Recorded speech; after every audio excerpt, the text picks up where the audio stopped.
नमस्कार दोस्तों, मैं अभिषेक सुधीर मिश्रा आपको अपने एग्जाम विद एएसएम चैनल पर हार्दिक स्वागत करता हूं, नमस्कार करता हूं। आज के इस लेक्चर में आपके साथ में हम भारत के तटवर्तीय मैदान के बारे में चर्चा करेंगे।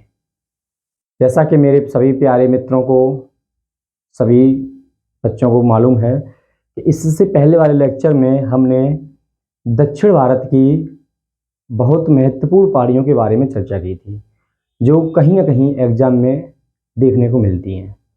और मेरा वादा है, मेरी कोशिश यह रहती है कि जो भी आपके कॉम्पिटिटिव एग्जाम में, जैसे आपका पीसीएस, आरओआरओ, यूपीएससी, एनटीपीसी और रेलवे, कहने का मतलब मेरा ये है कि बेसिक टू एडवांस तक हम ले जाते हैं।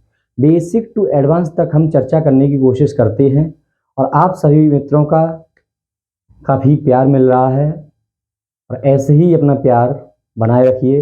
वीडियो को अंत तक जरूर देखिएगा। चलिए हम चर्चा करते हैं, आते हैं टॉपिक पर। तो जैसे कि आप देख रहे हैं सामने, एक पेपर और पेन लेकर बैठ जाइए आप, जो कि साथ साथ नोट करते जाएं। इसका स्क्रीनशॉट ले लीजिएगा, बाद में आराम से बनाइएगा, कोई पॉइंट छूटे ना। इसके साथ ही हम नोट भी कुछ करेंगे। तो जैसे कि आपको दिख रहा है कि ये भारत का प्रायद्वीपीय मैप है और यही हमारी तट रेखा है। तट रेखा जो है वो, पहले तो ये देखते हैं, ये वाला पूर्वी घाट है, जैसा कि हमने आपको लास्ट लेक्चर में बताया भी था। ये क्या है? पूर्वी घाट है और ये है आपका पश्चिमी घाट। जैसा कि आप देख पा रहे हैं, पश्चिमी घाट की तरफ 4 तटीय मैदान पड़ते हैं। नंबर 1 गुजरात का तटीय मैदान, इतना होता है यहाँ तक। यहाँ पॉइंट 1 है दमन, दमन और द्वीप यहाँ पर है, द्वीप है। उसके बाद आता है कोंकण का मैदान, जो कि आपका महाराष्ट्र और गोवा वाला भाग आता है। दमन द्वीप और गोवा के बीच में महाराष्ट्र वाला जो भाग है, उसे हम कोंकण तटीय मैदान कहते हैं या कोंकण का मैदान कहते हैं। फिर आता है हमारा कर्नाटक का वाला भाग, मंगलुरु और गोवा से। ये पूछ लिया जाता है किन किन के बीच कौन कौन सा मैदान है, तो इससे हम कन्नड़ का मैदान या कर्नाटक का मैदान भी कहते हैं। जैसा कि आप देख रहे हैं, मंगलुरु और कर्नाटक लिखा हुआ है। फिर आता है हमारा मालाबार तटीय प्रदेश, इसे हम या यह हम केरल का क्षेत्र होता है। जैसा कि आप देख पा रहे हैं मित्रों, प्यारे दोस्तों, जो पश्चिमी तटीय मैदान है वो कच्छ के रण से कन्याकुमारी या कहें तो नागरकोइल। कहने का मतलब ये है कि कन्याकुमारी एक अलग पॉइंट है, अलग जगह है, नागरकोइल एक अलग जगह है, वहाँ पास पास में, इसलिए हमने वहाँ पॉइंट आउट कर दिया है। तो पश्चिमी तटीय मैदान कच्छ का रण से कन्याकुमारी तक। बात आती है पूर्वी तटीय मैदान या पूर्वी घाट। जैसा कि आप देख रहे हैं, ये जो आपका सिस्टम यहाँ पाला है, तो यहाँ आपका बंगाल की खाड़ी है। क्या है यहाँ पे? यहाँ लिख सकते हैं बंगाल की खाड़ी। तो बंगाल की खाड़ी लिखिए, बंगाली लिख गया है, या बंगाल की खाड़ी लिखिए। बंगाली खाड़ी भी लिख देते हैं, गलत नहीं है वहाँ पे, लेकिन सिस्टम से लिखिएगा। तो यहाँ हम लिखते हैं प्यारे बच्चों, बंगाल की खाड़ी। वीडियो के अंत तक रहिए, काफी कुछ मिलेगा यहाँ से, क्वेश्चन पॉइंट आउट भी होंगे। बंगाल की खाड़ी है तो ये उत्कल से लेकर, जैसा कि आप देखते हैं, उड़ीसा से लेकर और ये भी कन्याकुमारी के तट तक। ये आप देख रहे हैं कि ये है आपका अरब सागर, ये आपका अरब सागर है। इधर मेरे प्यारे दोस्तों बंगाल की खाड़ी है, अरब सागर है, पश्चिमी घाट की तरफ या पश्चिमी तट की तरफ अरब सागर, और पूर्वी घाट या पूर्वी तट की तरफ बंगाल की खाड़ी। आप लिख सकते हैं यहाँ पूर्वीय तट और यहाँ पश्चिमी तट लिख सकते हैं, लिख लीजिएगा, क्योंकि पॉइंट पॉइंट लिखते चलेंगे तो फिर अच्छा रहेगा। तो ये हम यहाँ लिखते हैं पूर्वीय तट, या पूर्वीय तटीय मैदान।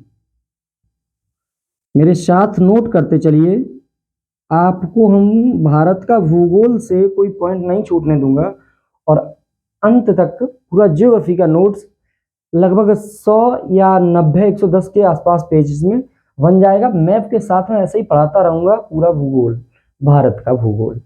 बात आती है वर्ल्ड ज्योग्राफी की, तो जब वो भी मैं लेक्चर लूंगा तो उसमें भी आपके साथ मैप के साथ ही पढ़ाऊंगा, मस्त पढ़ाऊंगा, अच्छा पढ़ाऊंगा। अरब सागर की तरफ देखिए, इसे कहेंगे पश्चिमी तटीय मैदान। क्या कहेंगे मित्रों? पश्चिमी तटीय मैदान।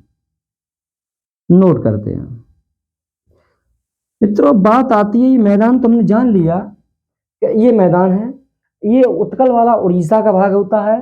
उत्तरी सरकार, जैसा कि हम लिख रहे हैं यहाँ पे, तो ये हम लिख लेते हैं उड़ीसा। ये उड़ीसा वाला पार्ट है।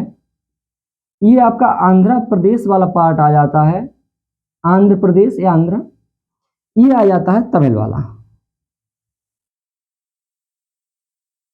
तमिलनाडु वाला। पूछ लिया जाता है कभी कभी कि उत्तरी सरकार हमारी किस स्टेट में है, या उत्तरी सरकार तटीय मैदान किस स्टेट में है, तो आंध्र प्रदेश में, उत्कल उड़ीसा में और तमिलनाडु में कोरोमंडल है। अब बात हमारे यहां तक तो कर ली। बात आती है कि जैसे ये मैदान है तो इनका निर्माण कैसे हुआ, पश्चिमी घाट का निर्माण कैसे हुआ, या पश्चिमी तटीय मैदान का निर्माण कैसे हुआ, या पूर्वी तटीय मैदान का निर्माण कैसे हुआ, ये हम जानेंगे निर्माण कैसे हुआ। तो देखते हैं। देखिए, जैसे ही मान के चलिए पूर्वी तटीय मैदान देखते हैं पहले कैसे निर्माण हुआ। तो नदियों के द्वारा लाए गए निक्षेप या अवसाद, नदियों के द्वारा अपरदन लाती हैं नदियां, अवसाद लाती हैं, अपरदन होता है, गाद जमा होता है। तो जो वो घाट है उसके बाद में एक मैदान का निर्माण होता है। तो हम यहां लिख सकते हैं निर्माण में 3 से होता है। एक तो नदियों के द्वारा होता है, एक समुद्री लहरों के द्वारा होता है, और नंबर 3 होता है प्लेट टेक्टोनिक के द्वारा। तो लिखिए, हेडिंग डालिए निर्माण। एक एक पॉइंट को बारीकी से देखेंगे हम। तो यहां हेडिंग डालते निर्माण।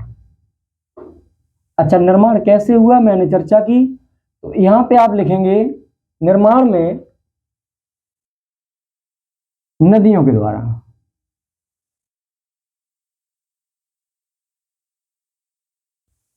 नदियों से,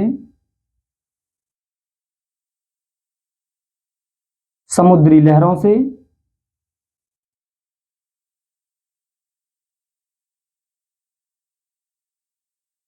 प्लेट टेक्टोनिक से। प्लेट टेक्टोनिक या टेक्टोनिक। अब कैसे हुआ? मानिए नदियां आ रही हैं, बह रही हैं, तो नदियों के लाए, जैसे यहां पे आपने देखा था कि ये चौड़ा है, जो ये घाट है या तटीय मैदान है, ये चौड़ा है, ये सकरा है इसकी अपेक्षा। तो यहां लिख लेंगे पूर्वी तटीय मैदान अधिक चौड़ा है पश्चिमी तटीय मैदान की। रीजन क्या है, हमने इससे पहले के लेक्चर में बहुत आराम से बताया था, इसमें भी मैं बता रहा हूं कि यहाँ जो नदियां हैं ये काफी दूर से आ रही हैं। जैसे ये नदी आ रही है महानदी, ये क्या आ रही है महानदी। यहां न लिख के यहां लिखते हैं, फायदा में रहेंगे हम लोग, है ना। महानदी आ रही है। इसके बाद महानदी के बाद ये ही नदियां आ रही है, यहां गोदावरी,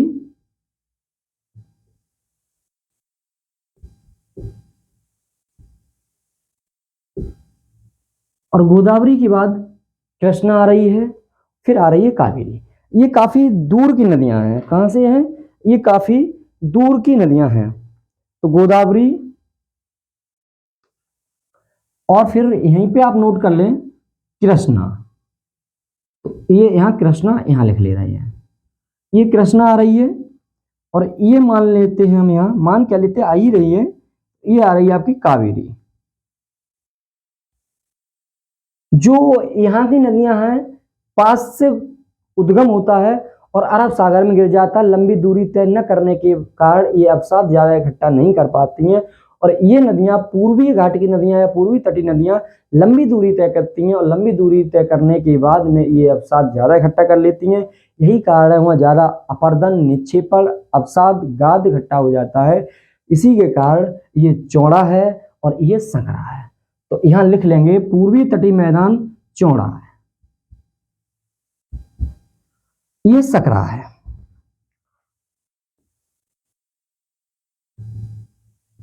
ये लगभग 150 से 100 से 150 किलोमीटर चौड़ाई में है। ये लगभग 64 किलोमीटर की चौड़ाई में है। आप बहुत इत्मीनान से सुनते चलिए और कहीं पेज पे नोट करते चलिए। ये आपको समझ में आया होगा। अब बात आती है तटीय मैदान की। जैसे ये आपका नदियां हैं तो आप लिख सकते हैं यहाँ पे अवसाद,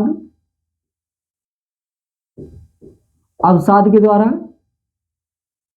अपर्दन के द्वारा, अवसाद, अपर्दन, निक्षेपण के द्वारा, निक्षेपण के द्वारा।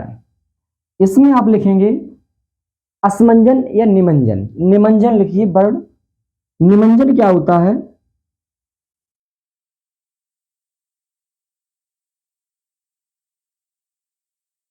निमंजन होता है धसाव के कारण। धसाव, धसाव जैसे प्लेट टेक्टोनिक की गति विधियां होती हैं तो उसमें एक धसाव होता है। तो यही ये धसाव के कारण निमंजन और धसाव एक ही चीज है। दूसरा पॉइंट नोट करिए इसमें,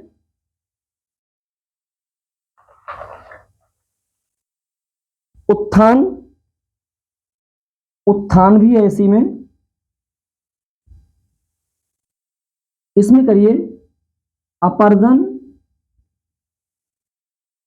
ये कारण है, जैसे क्वेश्चन में आ जाता है तो ये कारण हम लिख सकते हैं किन किन तरीके से इसका निर्माण होता है। तो अपर्दन और निक्षेपण क्या है इसमें? निक्षेपण। तो हमें आशा है, देखिए हमारे पास थोड़ा स्पेस आज कम है क्योंकि हमने ये बहुत अच्छे से थोड़ा स्पेस लेके बनाया है तो इधर का स्पेस थोड़ा कम बचा हुआ है। आप समझदार हैं, लिख सकते हैं। ये है नदियों का निर्माण।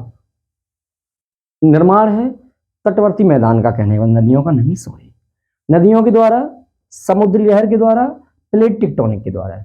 नदियों से होता है अवसाद, अपर्दन, निक्षेपण, समुद्री लहर, अपर्दन, निक्षेपण, प्लेट टेक्टोनिक, धसाव या निमंजन, उत्थान। ये निर्माण का कार्य है। अब हम इसमें देखेंगे आगे इनका विभाजन देखेंगे। इसमें पश्चिमी तट का विभाजन देखेंगे और पूर्वी तट का विभाजन देखेंगे। तो ये आप स्क्रीनशॉट इसका ले सकते हैं या लिख लिया हो तो मैं रफ करूंगा, तो रफ कर दें।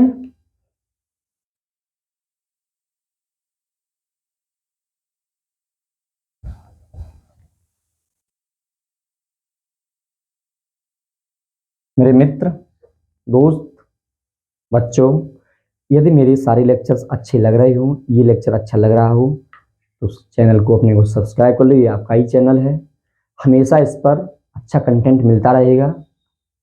और वीडियो को लाइक भी कर दिया करो, कमेंट में अपना फीडबैक दिया करिए और अपने मित्र यारों तक पहुंचाया करिए। ठीक है, ज़्यादा मैं आपको टॉर्चर इसमें नहीं कर रहा हूँ क्योंकि क्लास मजे से लीजिए। आपको अगर मन नहीं है सब्सक्राइब करने का तो ना करिए, केवल पढ़ते रहिए, क्लास लेते रहिए, आपका भला हो, आपका एग्जाम क्लियर हो। बहुत अच्छा पॉइंट ला रही है, मत करिए सब्सक्राइब, केवल पढ़िए अच्छे से। तो मैं कोई प्रेशर नहीं दे रहा हूँ, आपको अगर मन है दूसरी नई वीडियो आपके पास तुरंत पहुँचे तो जरूर करिएगा।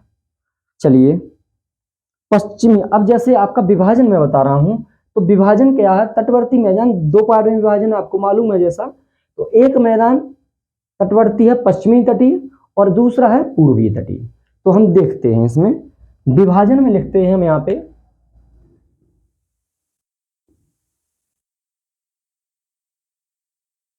नंबर 1 डाल लेते हैं क्योंकि यहाँ स्पेस कम है तो इस तरीके से लिखने में प्रॉब्लम हो जाएगी मेरे मित्र। तो यहाँ नंबरिंग डाल लेते हैं हम। तो नंबर डालेंगे पश्चिमी तटीय मैदान। क्या डालेंगे? पश्चिमी तटीय मैदान, वेस्टर्न पार्ट फील्ड है ना। तो पश्चिमी तटीय मैदान भी लिखते हैं एक बार ये जरूर मुझे बताना कि कौन कौन मेरा प्यारा दोस्त कहाँ कहाँ से ये वीडियो देख रहा है और कौन कौन नोट्स बना रहा है साथ के साथ। पश्चिमी तटीय मैदान में आप देख रहे हैं कि कच्छ से कन्याकुमारी, आप ये नोट पॉइंट करिए कि पश्चिमी इसका विस्तार कहां से है, तो विस्तार है इसका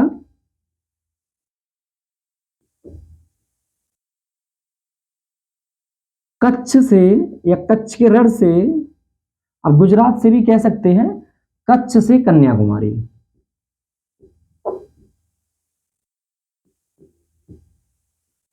चार पार्टों में ये विभाजित है। नंबर 1 गुजरात का तटीय मैदान, नंबर 2 कोंकण का तटीय मैदान, नंबर 3 कन्नड़ का तटीय मैदान, नंबर 4 मालाबार का तटीय मैदान। तो लिखिए ABC में करते हैं तो हम लिखते हैं गुजरात का तटीय मैदान,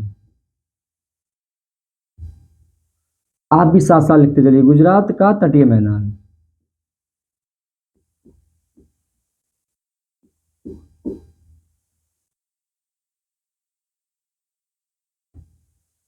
बी नंबर लिखिए कोंकण का तटीय मैदान।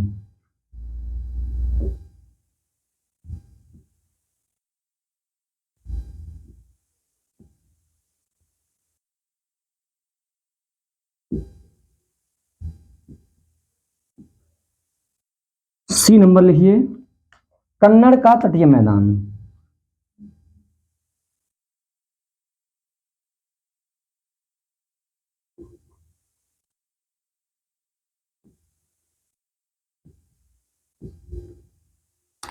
डी नंबर लिख लीजिए यहीं पे मेरे मित्र, तो डी नंबर है मालाबार का तटीय मैदान।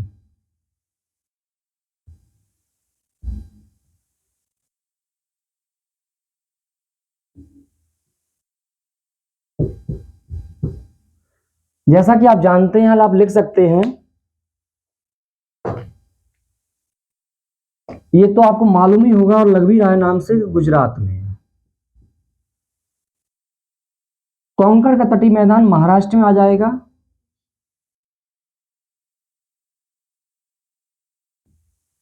कन्नड़ का तटीय मैदान कर्नाटक में होगा,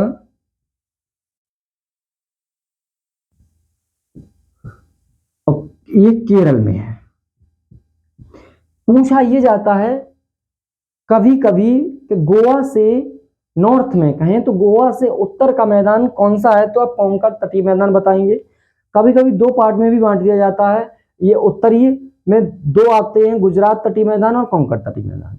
गोवा से दक्षिण में कन्नड़ मैदान और मालाबार का मैदान। इसी तरीके से इसमें देखा जाता है। तो आपने ये नोट्स कर लिया होगा, अगर ये राज्य के नाम जरूर नोट कर लें साथ में, अगर न नोट किया हो तो आप एक बार आप इसका स्क्रीनशॉट ले सकते हैं। मुझे अच्छे से आशा है आपसे कि आपने स्क्रीनशॉट ले लिया होगा। मैं रफ कर रहा हूं और फटाफट आगे बढ़ रहा हूं।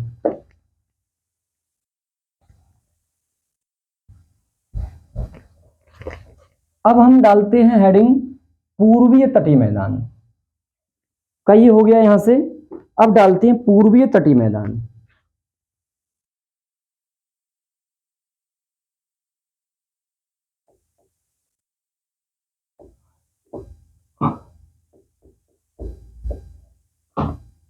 इसमें नंबर 1 लिखेंगे उड़ीसा या उत्कल का मैदान।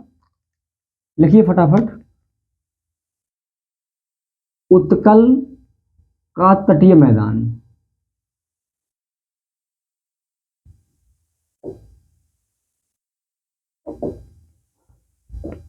फिर मित्र मेरे यार लिखो यहां पे उत्तरीय सरकार का तटीय मैदान या उत्तरीय सरकार। मेरे दोस्त अच्छे से लिखते चलिए, उत्तरीय सरकार तटीय मैदान। फिर नेक्स्ट लिखते हैं कोरोमंडल, ये 3 में है ना, कोरोमंडल तट। अब बात आती है ये किस किस में है, कोरोमंडल तट। जैसा कि आप देख रहे हैं उत्कल का मैदान उड़ीसा में है ना, उत्कल का जो मैदान है वो उड़ीसा क्षेत्र में पड़ता है। तो आप लिख लीजिए यहाँ पे उड़ीसा, क्या लिखेंगे, उड़ीसा। ये उत्तरी सरकार का जो मैदान है वो आंध्रा में पड़ता है या आंध्र प्रदेश, आंध्रा या आंध्र प्रदेश आप लिख लीजिए। ये आपका तमिलनाडु में पड़ता है। इसमें दो चीज और देखेंगे, देखिए क्या देखेंगे, नदियां पूछ ली जाती कभी नदियों के बेस पर। तो जो महानदी है वो आपकी पूर्ण रूप से महानदी उड़ीसा में या कहें तो उत्कल मैदान में है, उत्कल मैदान में पूछ लिया जाता है, और ये बंगाली खाड़ी में अपना मुहाना बनाती है। गोदावरी आपकी और कृष्णा दो नदियां आपकी उत्तरीय सरकार में, ये आंध्र प्रदेश स्टेट में है। आप आती है कावेरी, तो कावेरी आपकी तमिलनाडु में। क्रम से अगर देखा जाए तो महानदी गोदावरी कृष्णा और कावेरी है। कभी नदियों के में पूछ लिया जाता है कि कावेरी से उत्तर में जब हम जाएंगे तो कौन सा नदी और कौन सा तट पड़ेगा, तो ये कृष्णा। नदियां छोटी छोटी बहुत सारी हैं लेकिन प्रमुख हैं कृष्णा, ऑप्शन में होगी, उत्तरीय सरकार होगा। तो ये तीन आप जानकारी करिए, उत्तल उत्कल का तटीय मैदान उड़ीसा, उत्तरी सरकार तटीय मैदान आंध्रा, कोरोमंडल तटीय मैदान आपका ये पड़ेगा यहां से, जो कि आपका तमिलनाडु वाला क्षेत्र है। अब नेक्स्ट लिखेंगे, नेक्स्ट में क्या लिखेंगे, यहां से ये रफ करते हैं, फिर नेक्स्ट लिखते हैं इनका महत्व। तो सबसे पहले पूर्वी तट का लिखते हैं।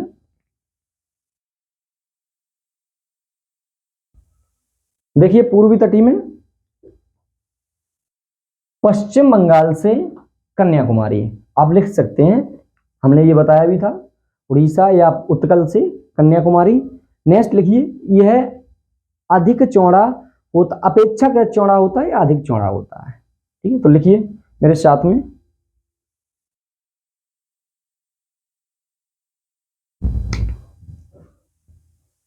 पश्चिम बंगाल से कन्याकुमारी तक।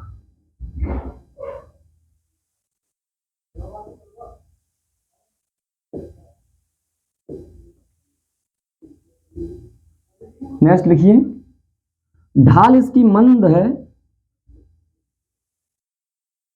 ढाल इसकी मंद है क्योंकि नदियां काफी दूर से बह रही हैं और वेग इसका स्लो है, तो ढाल इसकी मंद है, कहने का मतलब ये है। इसी के कारण नदियां यहां अवसाद जमा करती हैं, लिखेंगे नदियां अवसाद जमा करती हैं, नदियां अवसाद जमा। ये देखिए तुलना करने के लिए कभी आ जाता तो ये इंपॉर्टेंट है, लिख लो प्लीज, अवसाद जमा करती हैं। ये नदियां यहां डेल्टा भी बनाती हैं,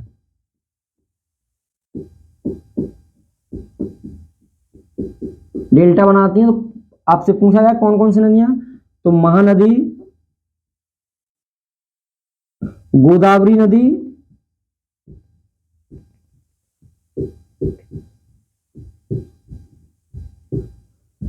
कृष्णा नदी, क्यों बनाती हैं तो मित्रों अभी हमने बताया था, कावेरी नदी। ये जो चार नदियां हैं यहाँ डेल्टा का निर्माण करती हैं क्योंकि ढाल इसकी मंद है, सकरा मैदान इसका सकरा नहीं चौड़ा है। कितना चौड़ा है, तो 150 किलोमीटर या 100 से 150 किलोमीटर आप लिख सकते हैं। ये डेल्टा का निर्माण करती हैं, ठीक है। यहां पे लिखेंगे बंगाल की खाड़ी, बंगाल की खाड़ी की नदियां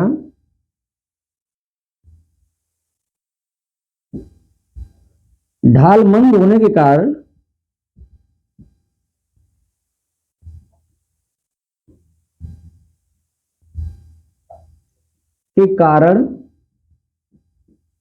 अवसाद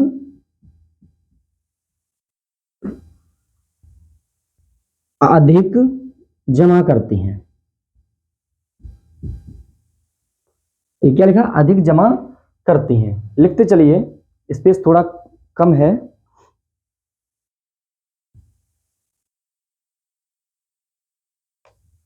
पूर्वीय तटीय मैदान, अभी हमने जैसे बताया था, लिखिए भरा पूर्वीय तटीय मैदान, पूर्वी तटीय मैदान अपेक्षाकृत, ये लिखा अपेक्षाकृत चौड़े हैं। किससे चौड़े हैं, पश्चिमी तटीय मैदान से। अपेक्षाकृत कितना है, तो यहां आप लिखेंगे ये 100 से 150 किलोमीटर लगभग चौड़े हैं। आप स्क्रीनशॉट लीजिए और मैं रफ करूं, नेक्स्ट पॉइंट लिखवाऊं फिर।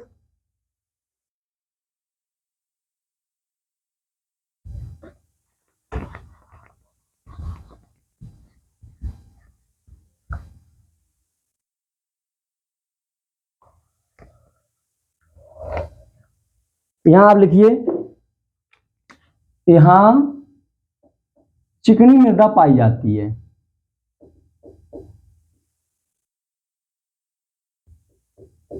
चिकनी मृदा पाई जाती, इसी कारण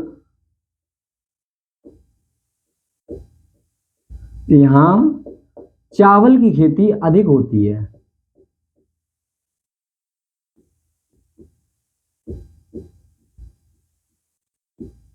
अपेक्षाकृत अधिक।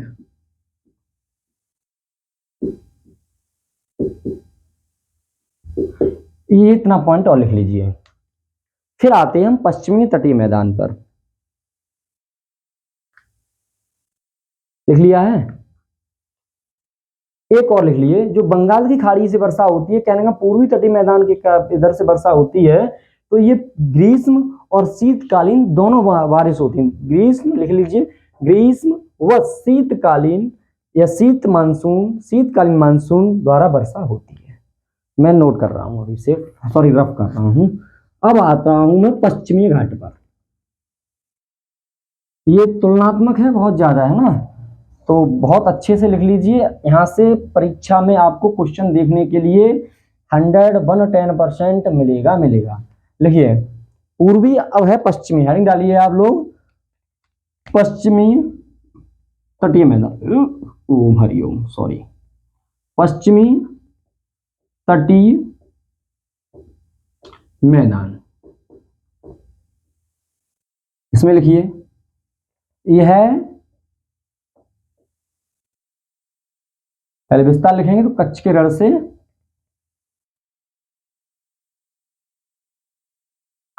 कन्याकुमारी, ठीक है, कच्छ से और कन्याकुमारी, जैसा कि हम मानते हैं अभी समझाया था। अब पॉइंट नोट करिए। देखिए, हम आपके साथ बराबर आपके लिए लिख रहा हूं, आप एक कमेंट में थोड़ा सा जरूर कुछ लिखा करें, बताया करें, और एक पुश भी कर दिया करें, लाइक और सब्सक्राइब का, है ना। कन्याकुमारी। फिर नेक्स्ट लिखते हैं मित्र, यह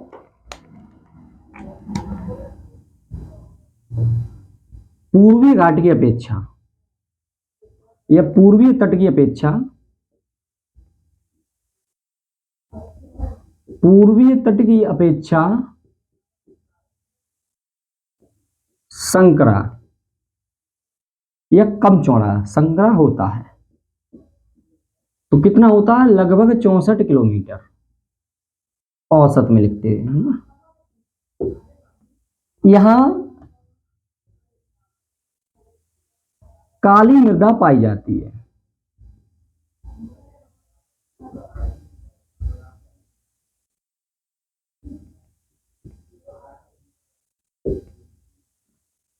जिससे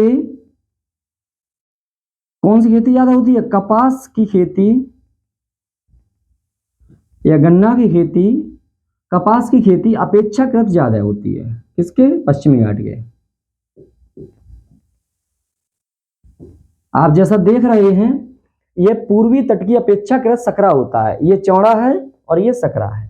इसकी ढाल तेज है, वेग तेज है, क्योंकि यहां जो नदियां ये आ रही हैं आपकी, ये जस्ट पास से नदियां हैं, नर्मदा ताप्ती जैसी नदियां, है ना।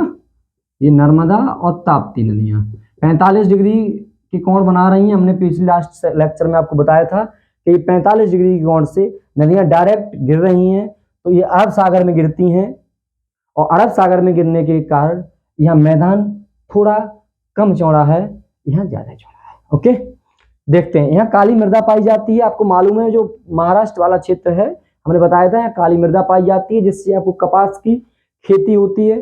कपासी मृदा भी कहते हैं, रेंगुर मृदा भी कहते हैं, जलोढ़ मृदा तो नहीं है। यहाँ काली मृदा पाई जाती है। आगे लिखिए, कपास की खेती अपेक्षाकृत यहाँ अधिक होती है। ये नदियां अवसाद नहीं है, तो ढाल कैसी है नदियों की? ढाल तीव्र है। ढाल कैसी है? तीव्र है। 45 डिग्री से गिर रही है ना, आपने बताया था, तो अवसाद नहीं लाती हैं। अच्छा, जो धीरे धीरे जाएंगी वही तो मटेरियल, मतलब मलबा वगैरह ले जाएंगे, ये तो नहीं लाती हैं, क्योंकि ये बहुत तेजी से गिरती हैं, 45 डिग्री से गिरती हैं, तो ये अवसाद नहीं। और ये डेल्टा भी नहीं बनाती हैं। फिर क्या बनाती हैं? एस्चुरी का निर्माण करती हैं, आपको हमने बताया था, लिख सकते हैं। ढाल तीव्र होने के कारण ये नदियां अवसाद नहीं इकट्ठा कर पाती हैं या गाद नहीं इकट्ठा कर पाती हैं और डेल्टा का निर्माण नहीं करती हैं। इसी में आगे लिखिए, केवल यह अरब सागर या कहें तो ग्रीष्मकालीन वर्षा करते हैं, लिख लीजिए, जगह थोड़ा कम है, ग्रीष्मकालीन वर्षा करती हैं। कौन सी वर्षा करती हैं? ग्रीष्मकालीन। तो आप एक बार फिर देख लीजिए और इसका स्क्रीनशॉट ले लीजिए मैप का, जो कि आपको अच्छे से समझ में आ जाए। और अगर वीडियो अच्छी लगी है तो लाइक जरूर करके जाएं और नेक्स्ट लेक्चर के लिए एक बहुत अच्छे लेक्चर के लिए वेट करें, जिसको जो मतलब लेक्चर होगा अपवाह तंत्र, जो कि आपका बहुत बहुत महत्वपूर्ण लेक्चर है। मैं वही आपको इसलिए मेरे प्यारे मित्रों नोट पॉइंट करता हूं जो कि आपके एग्जाम में अति महत्वपूर्ण हो। तो मेरे साथ बने रहिए, लगातार इंडियन ज्योग्राफी देखिए, उसके बाद पॉलिटी और हिस्ट्री आपके साथ डिस्कस करता रहूंगा, पूरा सिलेबस डिस्कस करूंगा। सभी मित्रों का हृदय से मैं आभार व्यक्त करता हूं। धन्यवाद।